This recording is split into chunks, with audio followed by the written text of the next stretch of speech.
চাকরি প্রত্যাশীদের স্বপ্ন পূরণের স্বচ্ছ প্রক্রিয়ায় যোগ্যতার ভিত্তিতে নিয়োগ অব্যাহত রয়েছে রাজ্য সরকারের। এই ধারাবাহিকতায় বজায় রাখতে রবিবার আগরতলা রবীন্দ্র শতবার্ষিকী ভবনে বিভিন্ন দফতরে 479 জন চাকরি প্রাপকদের মধ্যে অফার বন্টন করা হয়েছে। আগামী দিনেও এই প্রক্রিয়া অব্যাহত থাকবে। চাকরি প্রাপকদের হাতে অফার লেটার তুলে দিয়ে এমনটাই বললেন মুখ্যমন্ত্রী ডক্টর মানিক সাহা। রবিবার আগরতলা রবীন্দ্র শতবার্ষিকী ভবনে বিভিন্ন দপ্তরে 479 জন চাকরি প্রাপকদের মধ্যে অফার বন্টন করা হয়েছে।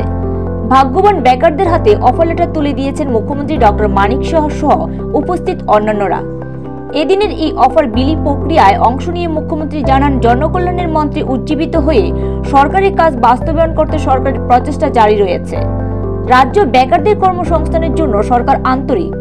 বর্তমান রাজ্য সরকার 2018-19 অর্থবছর থেকে 2025 সালের এপ্রিল মাস পর্যন্ত মোট 16,942 জনকে স্বচ্ছতার নিরিখে সরকারি চাকরি প্রদান করেছে। শুধুমাত্র 2025 সালের এপ্রিল মাস পর্যন্ত 3,225 জনকে সরকারি চাকরির সুযোগ দেওয়া হয়েছে। রবিবারে বিভিন্ন দপ্তরে 479 জন নতুন নিয়োজিত কর্মীকে অফার লেটার প্রদান করা হয়।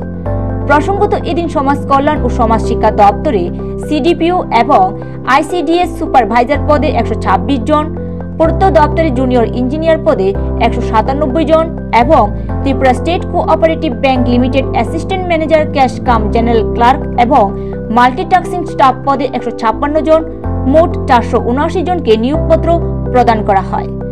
অফার বিলি অনুষ্ঠানে মুখ্যমন্ত্রীর সঙ্গে উপস্থিত ছিলেন সমাজ কল্যাণ ও সমাজ শিক্ষা দপ্তরের মন্ত্রী টিঙ্কু রায়, সমবায় মন্ত্রী শুক্লাচরণ নোয়াতিয়া, বিধায়ক কিশোর বর্মন, রাজ্য সরকারের মুখ্য সচিব জে.কে. সিনহা সহ অন্যান্য বিশিষ্ট ব্যক্তিবর্গ।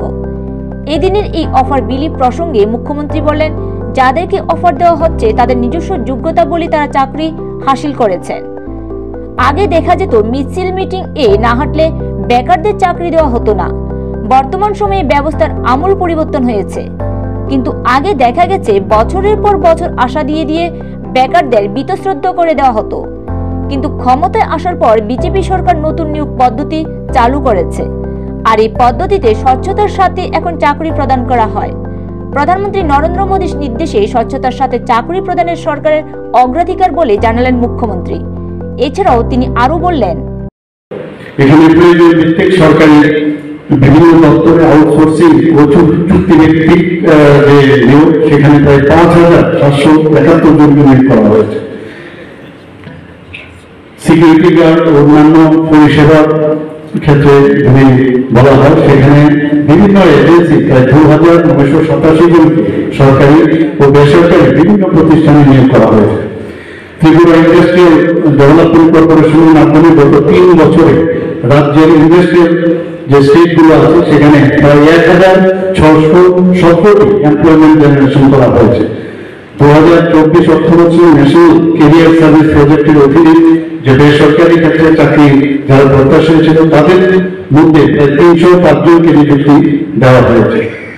আপনারা শুনে নিশ্চয়ই আপনারা অবগত আছেন, যারা জানেন আমাদের জন্য আমি বলছি, ভারত সরকারের ministry of statistics and programs implementation এবং পিরিয়ডিক লেবার ফোর্স সার্ভে যেটা হয়েছে, সেই সার্ভে দেখা গেছে 2018 সালে আমাদের রাজ্যের বেকারত্বের হার জাতীয় গড়ের থেকে অনেক বেশি ছিল। 2018 সালে জাতীয় গড় যেখানে 5.8% ছিল, সেখানে ত্রিপুরার গড় ছিল 10%। কিন্তু আজকে আমরা কি দেখছি, 2023-24 অর্থবছর আমাদের 1.7% আর জাতীয় গড় 3.2%। কাজে সেই দিক দিয়ে আমাদের অনেকে বলে বেকার এখানে বেড়ে গেছে ইত্যাদি নানা রকম আমাদের বিরোধী দলের যারা আছেন আমাদের বন্ধুরা প্রায় এই ধরনের কথা ওনারা বলেন এবং এটা মানে কনফিউজ করার ওনারা চেষ্টা করছেন। তাকে নিয়ে কথা বলছেন না, কোনো খবরে রাখেন না, পুরো নয় সত্য খবর। শুধু তাই নয়, আমাদের মাননীয় স্বরাষ্ট্রমন্ত্রী এবং সমবায় মন্ত্রী ইউনিয়নের সমবায় মন্ত্রী উনি এসেছিলেন, সেখানেও উনিও বলেছেন যে সমবায়ের মাধ্যমে ল্যান্ড ট্যাক্স ইত্যাদি কোঅপারেটিভের মাধ্যমে এখন পর্যন্ত ডাইরেক্ট ও ইনডাইরেক্ট হয়েছে প্রায় 9 লক্ষ মানুষ সমবায়ের সাথে যুক্ত হয়েছে এবং এর কিন্তু সুফল ওনারা পাচ্ছেন।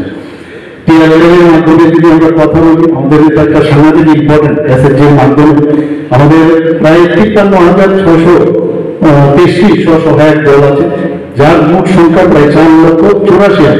তো ওনারাও আজকে আর্থসামাজিক উন্নয়নে ওনাদের সেইভাবে সামনের দিকে এগোচ্ছে।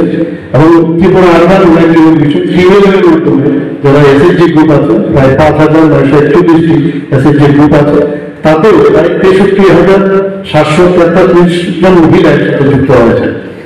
লাখ প্রতিনিধির কথা যদি আমরা করি, আমাদের রাজ্যে বর্তমানে 91,871 জন লাখ প্রতিনিধি রয়েছে।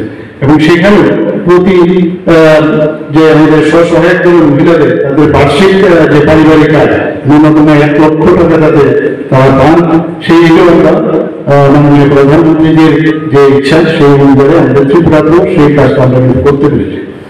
এখানে স্বসহায়ক দলের দিদিরা যারা আছে তাদেরকে আমাদের সরকারের মাধ্যমে এখন পর্যন্ত 746 কোটি 80 লক্ষ টাকা তাদের ফান্ডে মানে রিভলভিং ফান্ড আমরা ব্যবস্থা করেছি। অথচ 2017-18 আমরা যদি দেখি সেখানে মাত্র 32 কোটি 67 লক্ষ টাকা দেখা হয়েছে। অর্থাৎ এখান থেকে যদি 746 কোটি 80 লক্ষ থেকে যদি আমরা মাইনাস করি, তাহলে আমাদের সরকার আসার পরে। নিজস্ব প্রতিনিধি রিপোর্ট, এশিয়ান টাইমস।